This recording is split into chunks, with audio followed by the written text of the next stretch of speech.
This is the B-Side Boys podcast with your hosts, Mr. Gray and Philly V. Thanks, Javi. That's right. My name's Mr. Gray. And I'm Philly V. And welcome to episode 2 of the B-Side Boys podcast, an Iowa rugby podcast that delves into everything. A little bit of everything. Yeah, it's not just rugby. It's rugby and more. Mm-hmm. So yeah, last episode on Tuesday, we talked to Javi. We're going to finish part 2 today. Some real exciting stuff. We get into more of his time at Iowa Central. We get into some of his goals in life. Really fun interview to one of the newest members of the West Des Moines Wombats. And he's also the producer of the B-Side Boys podcast. So first thing I want to talk about, though, Phil, this past weekend, you had the honor of playing in the Iowa men's select side. I was picked, but my son had a fever, and I had to stay home and be a dad. So how was select side for the Iowa Rugby Union?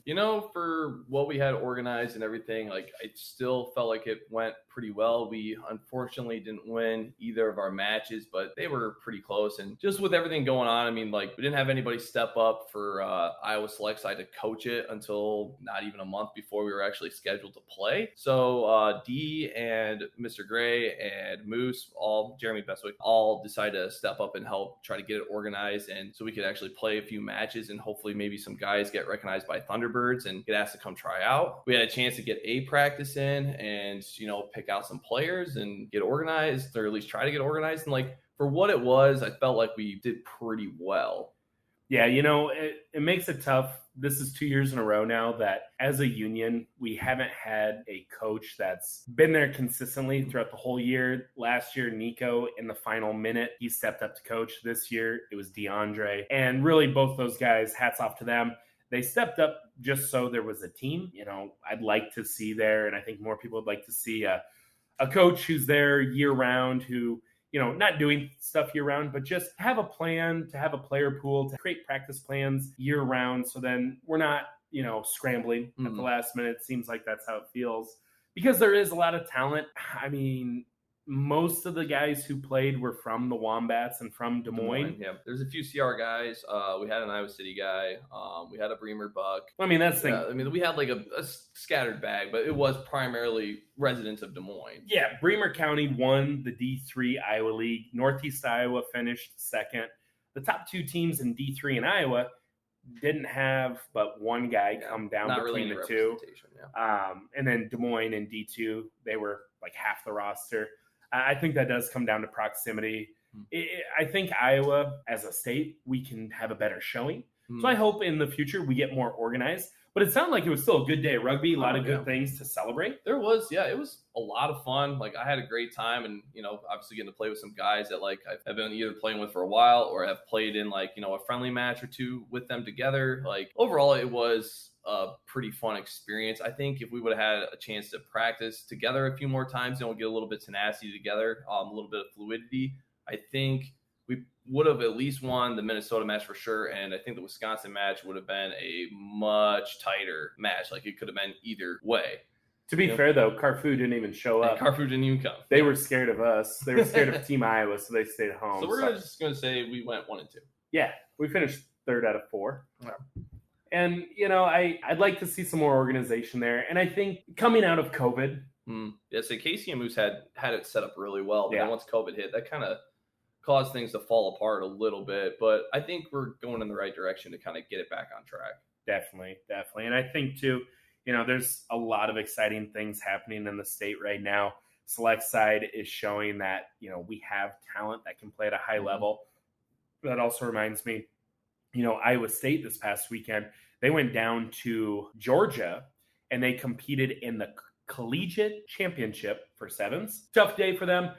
They finished on Saturday going 2-1 to go into the tournament to be the national champion, but they got knocked out in the first round by Harvard, a team they beat in pool play. It's awesome to be able to turn on the TV on NBC, the Peacock Network, and see Ant Frine coaching, the Iowa State boys. A lot of those boys play high school rugby in Iowa. So there's some massive things happening. Coming up in a couple weeks, we have the CRC down in NOLA. Do you know who all is playing down there? I know my Cats are going to be there in a slightly different division, but they're going to be there. Yeah, UNI is going to play in the D2 division. And all 3 women's teams, too. You have Iowa, Iowa State, and UNI are all going to be competing in the women's side. You have Iowa Central and Iowa State in the Premier Division, or the D1 division. Everybody names everything differently, but so many divisions. Central College and Wayne State, even though Wayne State's Nebraska, I mean, they're close enough to Iowa. And they have some Iowa boys who played at Des Moines East. They're going to be playing. There's 7, if you include Wayne State, there's 7 local teams that are going to be competing at the CRC down in New Orleans. Awesome stuff. It is. It's really exciting. And it's weird to think about, even when you were coaching and I was, at UNI, we were looking to I remember we tried to do some form of bid for that, but it was really, it was kind of expensive for us. And, being a smaller club and stuff like that, it just didn't really seem plausible, but it's crazy to see how far it's come and all the Iowa teams that are involved now. Yeah, no, definitely. I think, seeing the UNI teams, Megan Flanagan, she's going to have the UNI women's team ready to go. It's going to be really cool to see. I know our producer, Javi, Iowa Central grad. We're going to listen to part 2 of his interview here soon. Javi, give us a prediction. What's going to happen with Iowa Central? Who do they have first round? What do you think? Iowa Central in the May Madness Sevens National Tournament. They play Iona, a team that I don't know very well, but I've heard very good things about. They seem very competitive, and I think it's going to be a good match. I'm very confident in the Tritons, and I feel like they're going to come out on top in that one. Javi, I'm going to disagree with you. I think, hot take right here, I don't think we're going to have any listeners from Iona. I think Iowa Central is going to mop the floor with them. Think so? I know so. I think Joe Lippert and Brent Nelson, they're going to have the boys ready to go, and they're going to say, Iona, more like, I ought to never come to this tournament. There might be a little bit of bias here, but I would probably agree with that, yeah. I mean, he's wearing an Iowa Central shirt.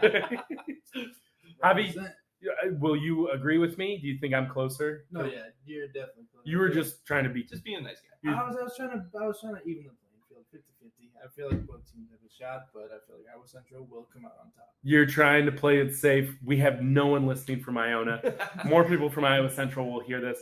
Iowa Central by 33 points. I was about to say, I feel like it might be closer to 30, if anything. Love it. So, Javi, now that we have you here, we're going to go into part 2 of our interview. Before we do that, we want to say thank you to Pally's Bar and Grill in Clive for being our sponsor. They were with us from day one. You can find them on 22nd Street. They have one of the top 10 burgers in the state of Iowa. They're competing for the top tenderloin in Iowa. Great food, great atmosphere, cold drinks, live music every Friday night. Give them a look. Great people there. Always a good time. Phil, what's your favorite thing about Pally's? That's so hard because between the food and the atmosphere, the great service, Raven's probably the best bartender this side of Des Moines. Shout out Raven. Thank you, Raven. She's always got a mug of Busch Light for me every time I come into practice, before or after practice, every single time. It's always ready. It's so exciting. You know how many times I'm ready to be I should close my tab, or you know what, I'm not drinking tonight. I'm trying to watch my caloric intake, and I walk in and I already see the Miller Lite tab is pouring. Oh yeah. She looks at me and she's like, "Oh, no, I already got you." And I'm like, yeah. "No, you know what? I guess I am. I'll stay for a few." I don't even know if I've ever gone to Pally's and not gotten food there either. I've always even if it's something small like a walking taco. Oh, my wife. That's your wife's personal favorite. Oh my god, my wife has probably eaten 300 walking tacos from there. She loves them. What they do is, here's the secret. Oh, I don't know if I should tell people the this. Trade secret? Trade secret? Oh no. Here's what you do for a walking taco to make it even better. You put that nacho cheese in the bag with some shredded cheese. Yeah, game changer. So, without further ado, we're going to get to the second part of the interview with Javi.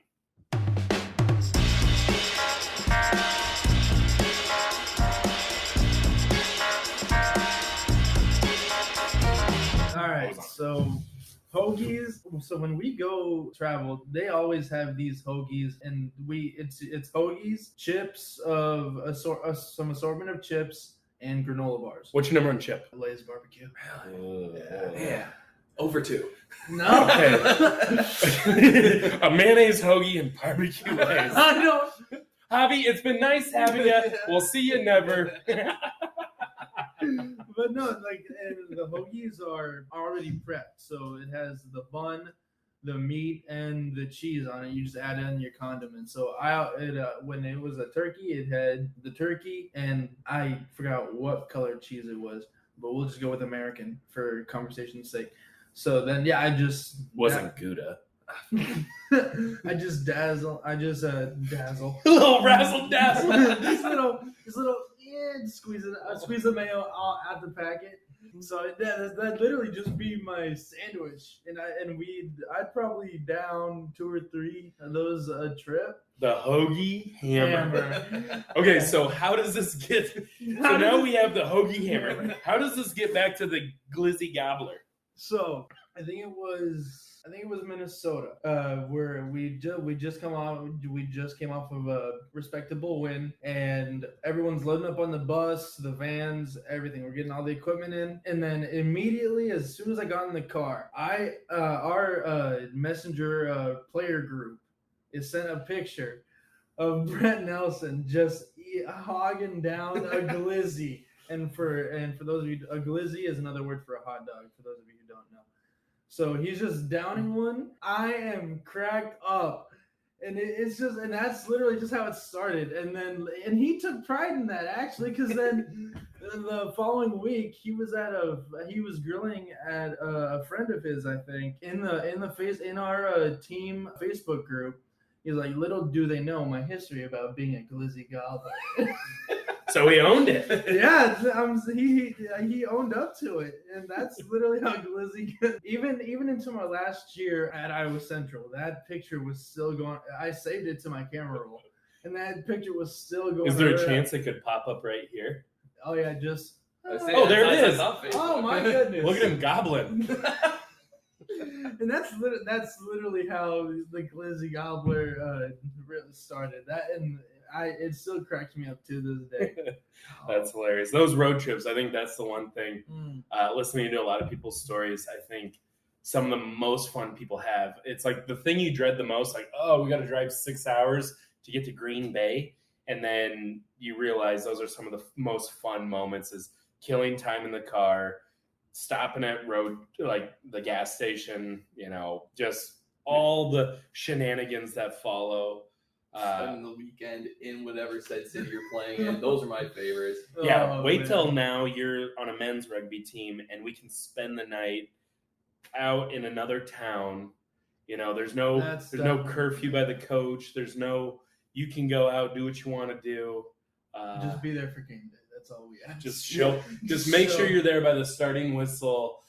Obviously, you want to be prepared, but preferably not 5, 10, 15 minutes before kickoff, like Juju and Victor. Oh my god! Third seventh. City boys. City boys were down. City boys were down bad. That's something we're gonna do. The City boys don't even know. We're gonna do an interview sometime where we call it a City Boys Town Hall meeting, where we're gonna we'll have a few of them on, and then we'll roast them and make fun of their. Yeah. But I like the idea of having obviously more than once too. Over a period of time. Obviously we'll have multiple town hall meetings with the City Boys. Yeah. We'll have them when the City Boys are up 1,000. We'll have them when the City Boys are down. Preferably now. I feel like that's another thing that you were kind of excited about with the Wombats is the social aspect. Yeah. That the City Boys, tell me about that. What are you looking forward to coming from a college club to now a men's club? Where's your mind at? What are you thinking? I like how it's a lot more relaxed, but it's relaxed, but the goal is still the same. Show up to practice, grind out your games, and potentially win a title. But that's what really drew me into rugby, is the social aspect, because as a kid in my earlier youth, I was in a very bad situation with a step parent, and that just really belittled my confidence and my social aspect of my life. But then as soon as I joined into rugby, everybody was so welcoming, and everybody was just, they're literally it doesn't matter what club you play for, it doesn't matter how far, it's literally a brotherhood. And that's what really drew me into it, is that these guys, it doesn't matter if I'm lost in Davenport or somewhere, if there's a rugby guy close, he will be there for you. And that's what really drew me to the sport, And like that's what I keep telling people. Like that's what I keep telling people if like they're thinking about trying rugby or if I'm recruiting someone, I'll be like this moment in your life with playing rugby, these guys will become closer than family. These guys will become your brothers, and they will have your back through thick and thin. That's awesome, man. It's like funny. I like have a sense of pride in that, and I wasn't there at all. It's just being a rugby person to know like that's our community. Yeah. We got buddies that, tweet from Cedar Rapids and Bois. We played with at UNI and Bremer. They both are down in Phoenix. Our buddy Luke Schmidt plays Palm Beach. He's in Palm Beach down in Florida. Wherever you move, hey, rugby. That community we'll take you in. Right. You're with us. We're family. Like it's a mutual respect for each other when you know that somebody else has kind of gone through something pretty similar to yourself. Like playing on that pitch and getting your ass kicked here and there and stuff. Like there's some sort of mutual respect there. Yeah. And I was listening to a podcast, Barstool Chicago, and they were talking about how there's a study out there that says like a lot of, it's going to sound like silly, but a lot of grown men don't have like close friendships. Mm-hmm. And I think that's something we almost take for granted is that we have 30 at least, you know what I mean? Like with rugby, this family, like, Wednesday night, find us at Indian Hills. We're going to have practice. Find us at Pally's afterwards. You need help moving. We're there with a truck. You need help laying concrete at your parents' house. We're there with the concrete bags. Like it's one of those things like you're always, doesn't matter where you're at. People are like, hey, we all get down. Mm-hmm. This community is here to help build you up. And it's just funny. Like I've had people, family members like, hey, when are you going to quit? When are you going to grow up? And it's like, never. Because this is my family. Like this is an extension of that, and I think you nailed it. It doesn't matter where you are in life. You say rugby, people will come out. Even though it's a small group, it's a strong group. Yeah. And I think I'm excited to have you on board for this because it's one of those things too. We say like, do they get it? You get it. You know what I mean? Like rugby is you're there for your brothers. You're there when they need help, and when you need help, we'll be there for you. And it works out nice. And that's what keeps me coming back is just the community. Like there was a time before like I graduated where I wasn't on the Iowa Central rugby team anymore because I wanted to focus more on my studies and actually make sure I graduate. And then like during that time where I was just in my dorm doing projects and homework and all that and all this stuff, I was like, damn, these guys, it's a rainy ass day and the boys at the pitch are sliding through the grass. I miss that. And like, so when I graduated, I made sure the first thing was get in contact with Ryan or Phil or whomever and get my boots and lace up and play some rugby because I missed that. Like I missed the camaraderie. I missed the game in general. Like I felt like something was missing from my life, and rugby. I don't think I can say anything else other than that. Rugby. Yeah. Yeah, that got very serious. We were gonna do a little bit where we're holding hands and we were gonna make a joke, but that was, you nailed it. And that's been our mission at the Wombats is like, if there's guys with really good talent on our team and they want to go to a higher level, we'll never hold them back. But this is a place where it's community. We play the sport we love. We're there for each other. People feel welcome. We have a good time. I never want to say like, oh, we're just social. We don't want to put a ceiling on people. If someone wants to go play Midwest Thunderbirds, they get picked up by a high level club, you go for it. But like the fact that like you feel welcome, the fact that it does feel relaxed, that's our goal. We're self-aware of, hey, we are what we are. We want to do the best we can do with what we have. And I think you nailed it, and I love to hear things we talked about over 2 years ago of what our goals were. You're saying it and we didn't talk about that beforehand. You know what I mean? Like that just makes me really happy with where we're at with the Wombats and where we are with rugby in general. It just seems exciting. So what are your goals we're just now starting our summer season. Spring is ending. What are the goals for Javi? And I got 3 levels of goals for you. This is what I asked my high school kids. Number 1, individually on the rugby field for Javi. Number 2, as a team that Javi's on. And number 3, life. So we can come back to these. So number one, on the field, what's Javi's goal as a rugby player? My goal as a rugby player is to better myself physically. I'm a little tubby on the bottom, but your legs are great. No, yeah, my legs are amazing. It's just my stomach. Oh, you said the bottom. I thought. Oh, no. I see where I messed up. Mid. My mid.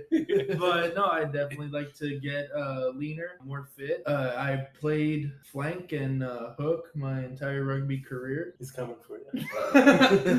I knew Phil was gonna come in there with someone was gonna call it Phil. I didn't even say anything. But it was in your eyes. I'm coming for that number 2. But no, definitely try to get more fit and find myself in the starting pack every once in a while, just as a utility guy wherever I'm needed. Even in the back line, I even played 15 for a while when we were short on guys at Iowa Central. Yeah, it's just get more fit and be a utility player wherever I'm needed for life. Wait. Or you skipped over the team. You skipped number 2. As a team. There we go. As a team, win more games and potentially make a bid for a national title. That'd be awesome.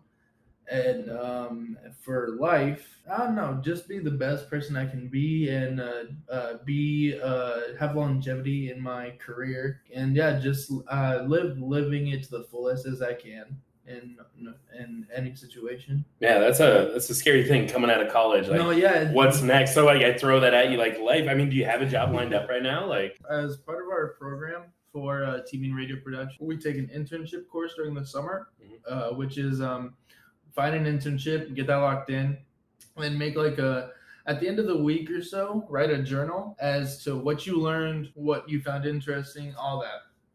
I have not found an internship yet. I sent out emails to potential employers that I'm hoping they'll get back to me very soon. KXNO Sports Radio and Wells Fargo to work the Iowa Wild games and Barnstormers. That'd be cool.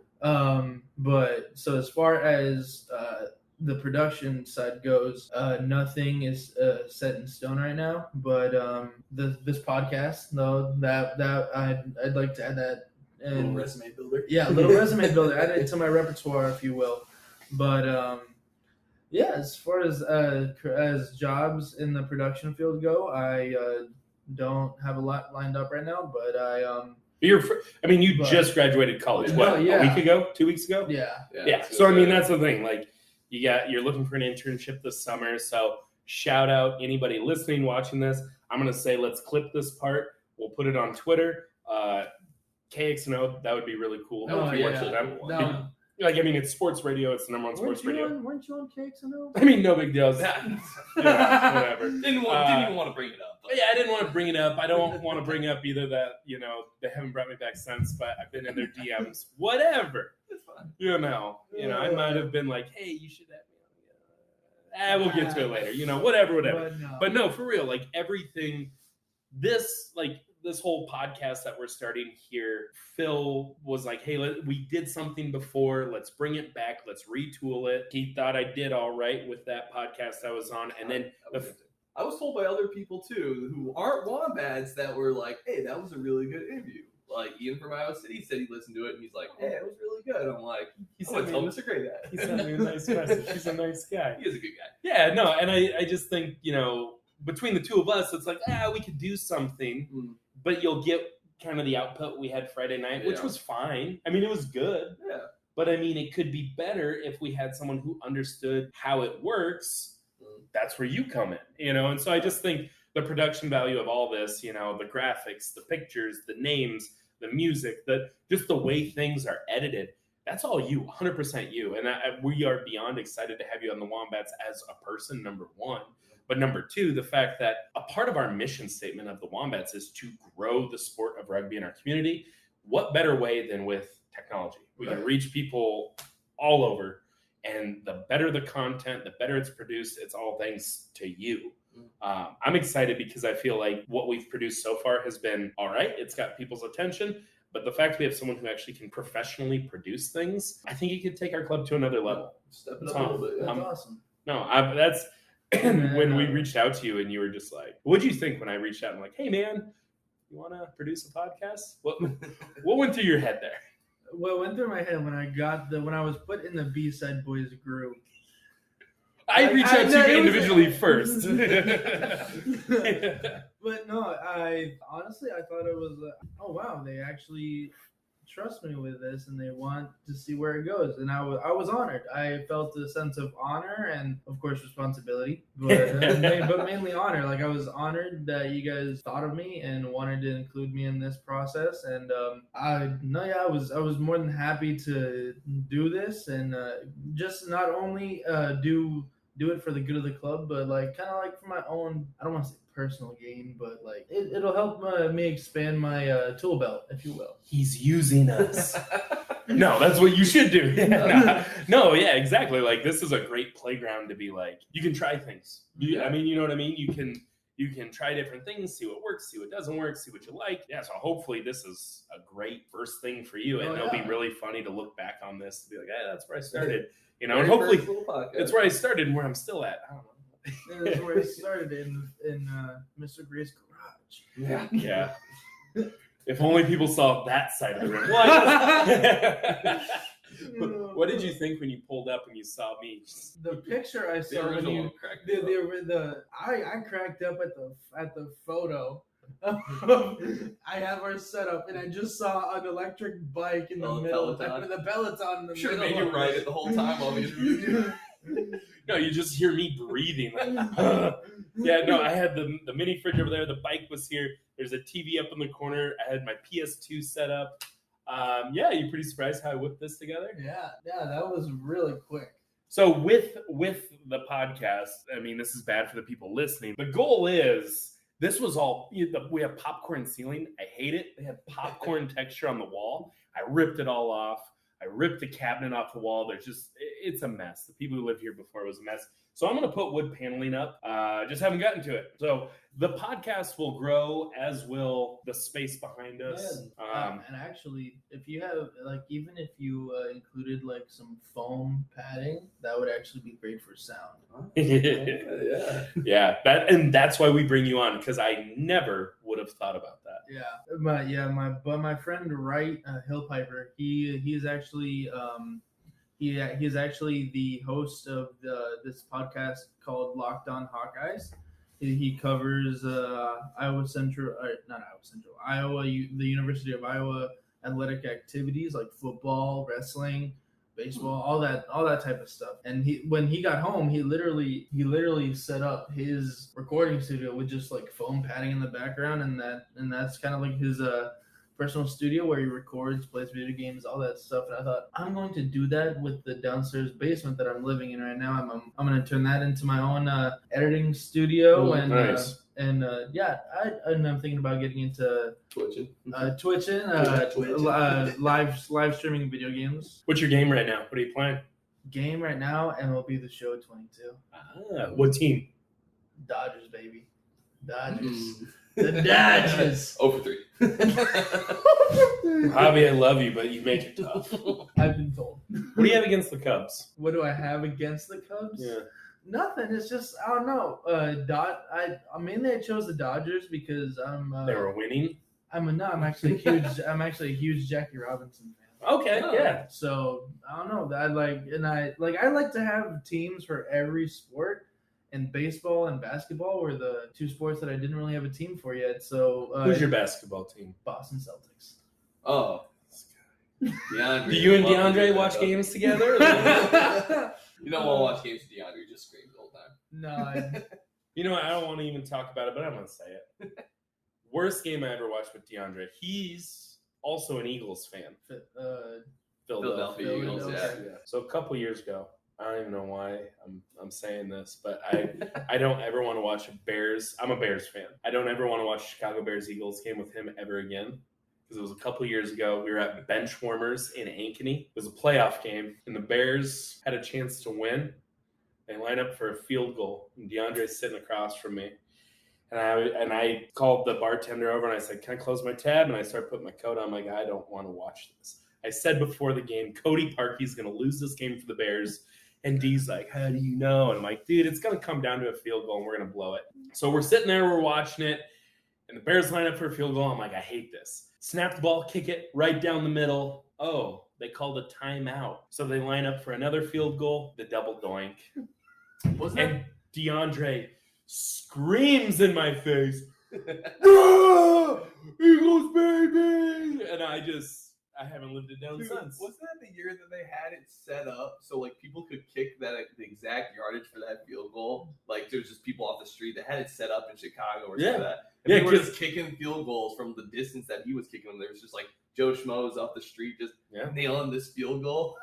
Yeah, So 100%. painful. Yeah, 100%. And I'll just never forget, like, I never want to watch a game with him again because the whole time he's talking stuff, he's like, we're going back and forth. Mitch Trubisky was our quarterback, and then it comes down to the wire, and then it's, so the fact you're a Celtics fan too, it hurts, Javi. It hurts. I'm a Niners fan as well. I mean, that's not bad, though. That's not bad, though. Hey, they just Brock Purdy with the... that was crazy. Mr. Irrelevant. I'll make a bet right now. I bet he starts at least one game in the NFL this year. He's going to. I can see it. I mean, with the way Jimmy G and the cloud over Trey Lance, I feel like Garoppolo sucks and Trey Lance will get hurt. Brock Purdy will start at least one game. I feel like Brock, even though he was the last pick in the NFL draft, they have to change that Mr. Irrelevant. I mean, because like no one's really irrelevant if you get drafted. Right. Yeah, it's such a weird like nickname for somebody who got drafted in the NFL. Like less than 1% of NFL players, or not NFL players, but college players get drafted. Yeah. No, it's it's a pretty big accomplishment. I was about to say like they need to change that. That's just a bad rep. Because a lot of times it seems like they draft like a Division III or Division II small college guy with the last pick. So the fact they drafted a Power 5 quarterback with the last pick is wild. I see it. For Brock's first year with the Niners, I feel like that's going to be more of a developmental pick than anything. Mm-hmm. Like just give him a few preseason reps. But I feel like that's going to be developmental unless Trey Lance goes to shit. After the last draft over a year ago, they literally, I remember looking at mock drafts. Brock Purdy was a first-round projection. There was someone who had the Bears. Winner. Yeah. People had like the Bears drafting him in the first round, which we don't have a first-round draft pick ever. But they had him as a 1 through 3 pick. Like the thing is, like, did he really change that much in 1 year? That could turn out to be a good pick. No, yeah, I feel like that was a sleeper. Like I definitely feel like Brees. I feel like Brees Hall and Brock Purdy could have gone late first round, early second. Mm-hmm. So Brees Hall's first running back. Yeah, he was the first running back picked in the second round, which is crazy by the New York. Yeah, Jets. Dude, Jets did a really good job of the draft. Though, yeah, they did very well, which I was very impressed by. But no, I feel like Brock Purdy, if he's given the shot, I feel like he could potentially be the face of the 49ers along with Deebo Samuel. Yeah, Rugby podcast talking about football. Well, that's the thing. We call it a rugby podcast, but it's not a rugby podcast. It's a people podcast. Yeah. It is a people of rugby podcast. And so, Javi, I can't thank you enough for being our first guest. There's no one else that I'd rather have. You're stepping in to become you. Like the fact that you chose to be a Wombat, something that we believed in, and you see our vision and you want to be a part of it. It makes me beyond happy. And the fact that you're going to produce for us as well, and you see value in this venture as well. Can't thank you enough for being here and being our first guest. Thank you so much. Phil? Yeah, no, it was great. I mean, it was an awesome interview. No, I enjoyed that. The Brent Nelson story was pretty funny. Getting to know you like a little bit more. Like obviously, like I think actually the first time I met you in person was actually at our first practice. Yeah, like I'm friends with you on Facebook and stuff like that, and I'd always see all your social media posts. So it was kind of cool to kind of get to know you a little bit more and see what Javi's all about. I appreciate you guys having me on. It was an honor, and I can't wait to get to work with you guys and be a Wombat. Like it's I feel like along with you two, we're brewing something. We got something going, and I feel like it's only up from here. I agree with that. So to end this first podcast here, let's all stand up, guys. Come here. Come on. Boy. Bring it in. Let's go. Group hug. Love it. Group hug. All right, Javi. Thank you. Thank you, brother. That was good. Thank you. Yeah. All right.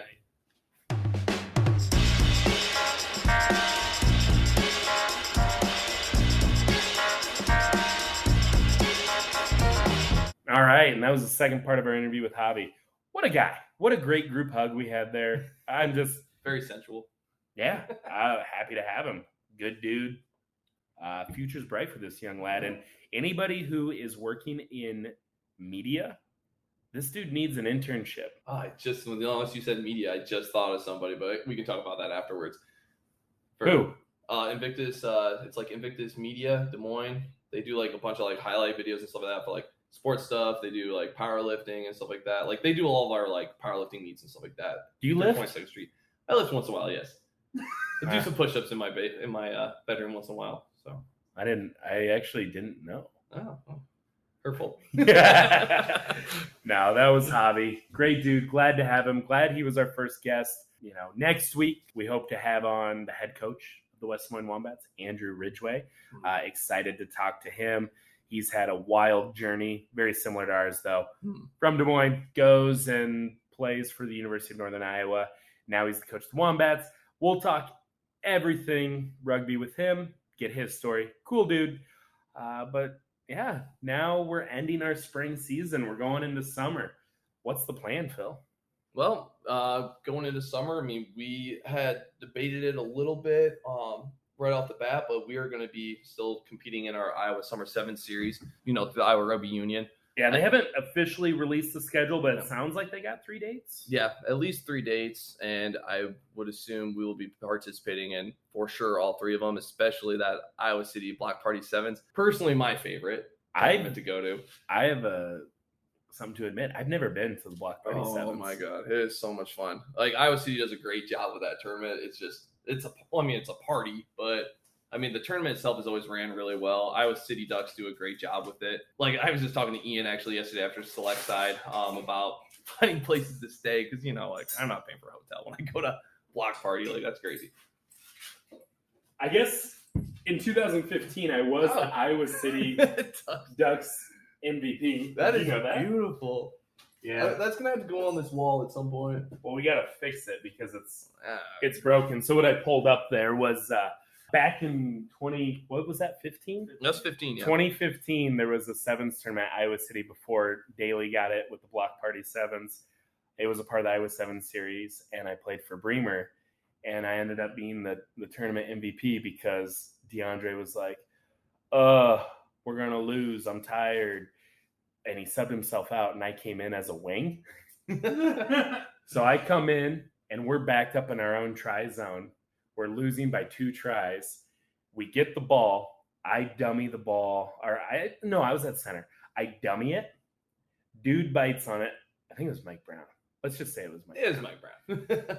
Dummy it. He falls. I run like 60 meters. Someone catches up to me, and they try to tackle me from behind, but I'm stiff arm. I can't make it. I'm just basically holding them. And to the point they're punching. They're like slapping my arm. They're like hammering down on my arm. And then I just do a little bucket pass to Ridgway. Ridgway scores it. There's almost no time remaining. DeAndre's like, my quad feels good. Gray, I'm in for you. And I'm dead tired. I was in, 30 seconds. I'm back out. DeAndre comes in. Joe Randall does a perfect kick, 10 meters. I think like Zeus got it or someone or Nuge or someone. And then they offloaded it back to Joe Randall. Scored. We win the tournament. It's crazy. Yeah, wild. But the Block Party 7s, it's like one of the best parties of the summer. Oh, yeah, by far. Yeah.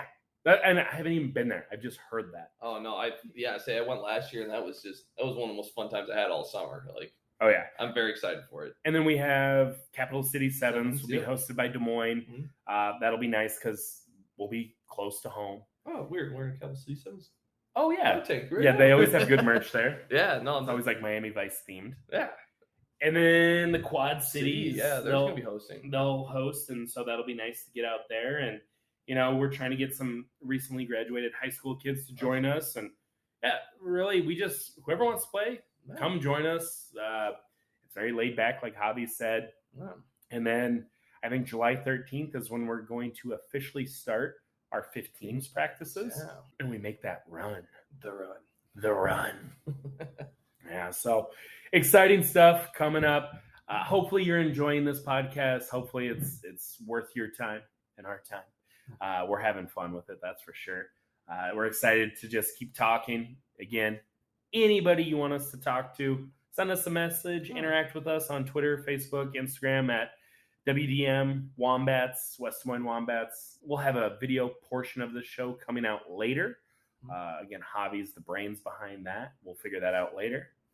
Phil, first week down, final thoughts? Really glad that we actually pulled the trigger on this and got it going. You know, like that's the biggest thing. Instead of just talking about it, be about it.